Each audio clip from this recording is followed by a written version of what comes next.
မင်္ဂလာပါကျွန်တော်ရုပ်ကြီးရအိမ်ချက်မြေကျိုးဆောင်ဖြစ်ပါတယ်အခုကျွန်တော်ပြောပြချင်တာကကြတော့အိမ်ချက်မြေ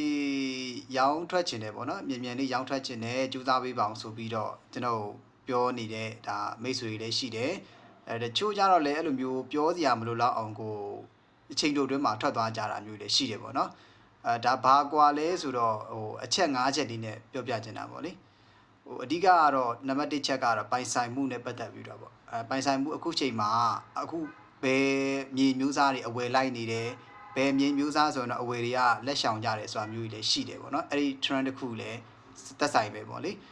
မြေပိုင်ဆိုင်မှုအခုကိုယ့်ရဲ့ပိုင်ဆိုင်မှုကဂရန်အမီပေါက်ဆိုတော့အကောင်းဆုံးပေါ့ဒါကတော့လက်မထားမှုရောင်းလို့ရတာပေါ့လေဂရန်အမီပေါက်လား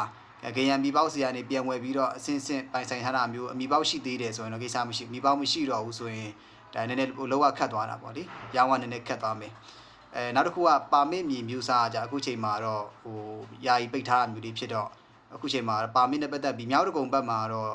ရောင်းတော့ခတ်တာပေါ့အရှိတကုံမှာတော့ပါမစ်ကတော့ဝယ်နေကြတာလည်းရှိပါတယ်ရောင်းတော့အရင်ခတ်တာမျိုးတော့မရှိဘူးเนาะဒါမြောက်တကုံဘက်လောက်ကိုအယောင်းဝယ်လုပ်မယ်ဆိုတော့ပါမစ်ကိုတော့ရှောင်ကြရတော့များတယ်ဒါလက်ရှိအနေထားလေးပြပြပေးတာပေါ့လေဒါပိုင်ဆိုင်မှုမျိုးသားပေါ်မူတည်ပြီးတော့နံပါတ်1ချက်ပေါ့နောက်တစ်ခုကကြတော့ location ပေါ့location ဆိုတာကြာကျွန်တော်တို့အဝင်ထွက်ပေါ့လမ်းမထဲပေါက်လားအစစ်ချိုးတွေများလားအဲ့လိုမျိုးပေါ့နော်အဝင်ထွက်သွားရေးလာရေးလမ်းမကြောကတ်လားအဝင်ထွက်အရင်ဝင်ရလားပေါ့ဒါမျိုးတွေလည်းစကားပြောတာပေါ့လေနောက်တစ်ခုကကြတော့ကိုဝယ်တဲ့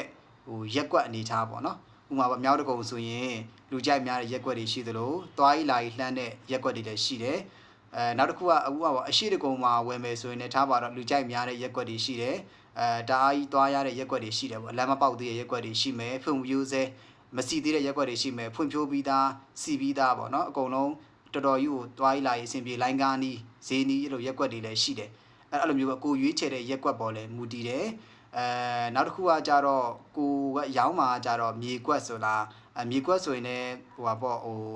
လုံးဝပြောရမယ်ဆိုရင်လက်တင်နေထားမျိုးလောက်ထားရင်တော့ရောင်းကလွယ်တာပေါ့ဥပမာမြေဖို့တာတို့ခြံခက်ထားတာတို့အဲ့လိုမျိုးတခြားလေးတက်ရက်လောက်ထားရင်တော့ရောင်းကလွယ်တယ်နောက်တစ်ခုကကြတော့ကျွန်တော်တို့အိမ်ပေါ့အိမ်ပါတယ်ဆိုရင်လည်းအိမ်ကိုအသင့်နေပေါ့နော်သိရမလားပြင်ဆင်စရာအများကြီးပြင်ရတာမျိုးမဟုတ်ဘဲနဲ့အသင့်နေလို့ရအိမ်မျိုးတိုက်တစ်ဆိုလည်းတိုက်တစ်အကုန်ပြင်ဆင်ပြီးသားအကုန်ခြံစည်းတွေပါအဓိကကြည့်ကြတယ် safety ပိုင်းကြည့်ကြတာပေါ့လေအဲ့ဒါလည်းအဓိကလိုအပ်ပါတယ်နောက်တစ်ခုကကြတော့ဈေးနှုန်းပေါ့ဈေးနှုန်းမှာလည်းစကားပြောပါတယ်ဈေးနှုန်းကသူများထက်တားပုံနေလေပေါက်ဈေးတဲ့ပုံနေလေရောင်းရခက်ပါတယ်ဒါကတော့ရောင်းမတွက်တဲ့အချက်လေးပြပြပေးတာဖြစ်ပါတယ်လိုအပ်တာလေးလည်းတိုင်ပင်ဆွေးနွေးလို့ရပါတယ်ခင်ဗျကျွန်တော်တို့ယုံကြည်ရအကျိုးဆောင်ဖြစ်ပါတယ်